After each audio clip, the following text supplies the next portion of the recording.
Okay. Now let's take the American thought of it.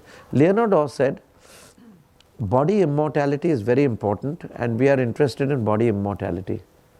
It's not surprising because a large amount of Americans were Greeks in their past lives and they reincarnated from Greece to America. And a large amount of the people, this is what they say, of the Romans, the Italians reincarnated into Britain. That's why they fulfilled their desire for imperialistic conquests and this and that. They did that. Those very Romans, they reincarnated. Anyway, that's besides the point. The point is people mistake immortality and think that to be the final goal. That is not the final goal. And the feeble voice of the Indian rings out because Indians are poor, they have no mics, no delivery systems, no publicity, no awareness campaigns, so they can't be heard. So the Americans go boom, boom, they go ahead with the immortality program of longevity of life. It's not longevity that we are here for, it is divinity that we are here for. Longevity is an outcome of divinity. You seek ye first the kingdom of heaven, seek God and you will get your longevity, then you won't want it also. But putting all this aside, this was Gurunath's unasked for opinion. Now what we want to know, Gurunath, is about physical immortality. How do we get physical immortality? How do we get longevity of body? But Gurunath, we don't know. After we get longevity, then what do we do? We don't know what to do. So then again the Indian yogi comes and tells them, look, you get longevity to seek God in one life. The purpose of your longevity is just a tool. It's a facility. It's a servant of divinity. To pray to God, to practice more Kriya Yoga, you want a healthy life. You want longevity. Not for longevity's sake. Not to blow your own trumpet. Oh Lord, give me longevity for divinity, so that I may seek Thee. Longevity is just a facility, divinity is the goal. But they miss the mark and they say longevity is a goal. Well, here's longevity. Now every human being has apportioned unto him a fixed number of breaths according to his karmic destiny. 6,300,000, 6,300,000,000, 5,200,000,000, 5,600,000,000, whatever the number of breaths you have, that will be your life, and that is when the gates of death will come and shut you out because your prarabdha karma is over for this life. Is that clear? Aye. So you have a longevity of 5 billion breaths, right, Aman? Now he has asked, how do yogis cross the gates of death in time? They know the secret of crossing the gates. And here I will tell you the secret. Of course. Because this, what I'm going to tell you now is a real eye-opener. And you say, my God, is it so easy? Is it possible? But it is like that. Okay, now the question, question which was asked, he said, how do we know? The yogis have the secret to life and death. What do they do to cross the gates of death and yet live? What is the essence of this mystery? Now, I am telling you the essence of the mystery as to how longevity can be had. It appears very simple.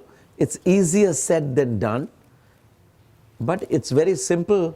It requires determination and persistence. Now, each one of us is apportioned with a certain amount of breaths. Say 5 million breaths, 6 million breaths, 10 million breaths. After those, within those breaths are contained the unresolved forces of our soul, which we call our prarabdha karma. Is that clear? And only those 5 million or 4 million 66,000, whatever your breaths are, you will live to work out your prarabdha karma. That is the karma apportioned to you for this lifetime. Having finished with which, you then depart to the subtler regions, casting off your physical body, which makes you a mortal, which makes you live a normal life of 70, 80, 90 years, whatever was destined to you. Now what happens is when you practice the Kriya Yoga, you are apportioned, say 5 million breaths. Normally we breathe 21,600 breaths every day in 24 hours. So a normal human being who is breathing 21,600 breaths will live a life, say, these are all examples, I'm not being perfect in the numbers, say live at 80 years or 75 years. Now what happens when a person does Kriya Yoga? He lengthens each breath. So when a normal person takes 21,600 breaths, a yogi who is doing Kriya Yoga may take only 9,000 breaths. Do you understand? Aye. So now he has a great backlog, and in those 9,000 breaths, his karma is burnt very, very fast. But his life remains, because that much number of breaths remain every day. If it's 21,600 breaths and he takes about 10,000 breaths, so 11,600 breaths he carries to the next day. That means the backlog keeps accumulating, and his breath, that much of breaths are already there, so he cannot die unless he finishes that much amount of breaths. He cannot die. So when the gate, but death comes at the time it has to come, right? Honi ho so ho. Death ko to koi ye nahi kar sakta. So when death comes, it gives you death, but since your life is still there, you go into death, but then you don't go into death. That death is called samadhi. Yes, you can clap. That requires a clap.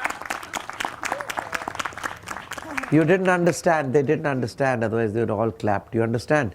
If I'm only allowed 21,600 breaths, after that, I die.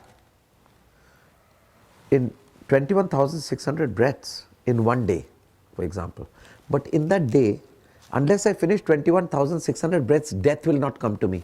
By Kriya Yoga, a normal breath they take, how many breaths you take per minute? 16? 12? 16 to 32 breaths per minute, right? A normal breathing person, 32 breaths. Here, you are taking 4 breaths per minute. So unless that breath is still remaining, and 21,600 breaths, the time is 24 hours. After 24 hours, death comes. 24 hours, death comes, it gives you death, but life still remains with you. Breath is life, right?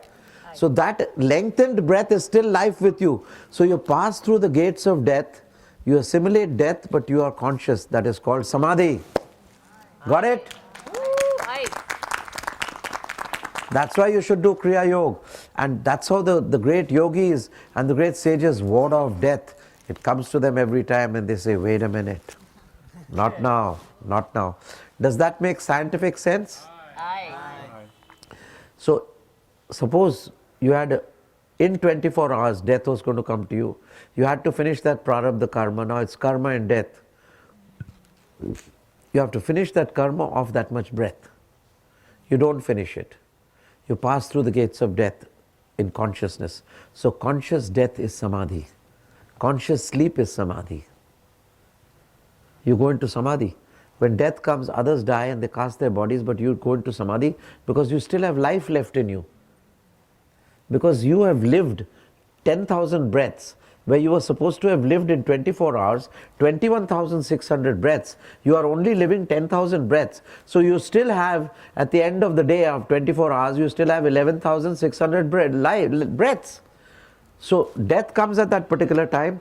You still have breath, so you conquer death and you pass the other side.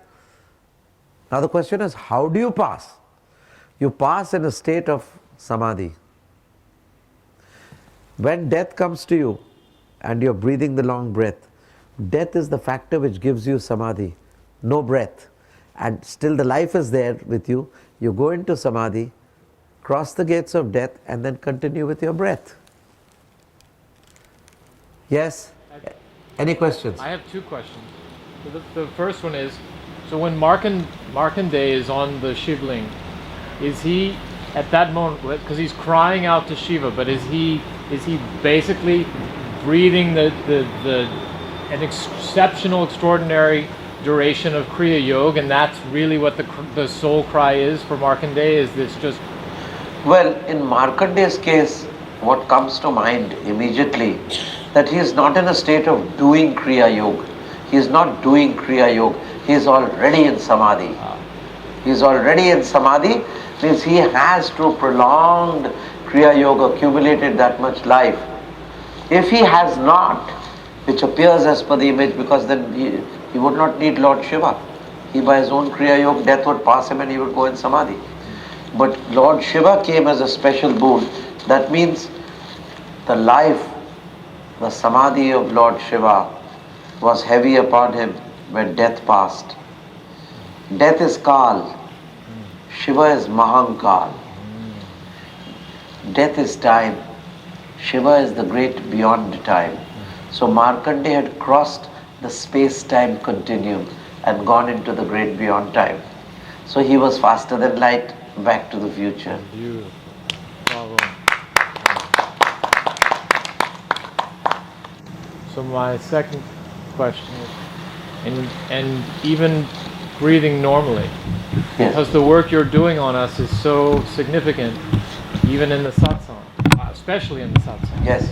Then is this breath, even just the normal breathing that we're having, is this demarcated, or does it change? Is the vitality or substance of it changed? If the Guru is the Sadguru and if he is what you people see him as, then definitely he increases your quality of breath and prolongs your life, because he puts his pran, his life in your breath. That's why I say a satsang with the Guru is way more important than any Kriya meditation.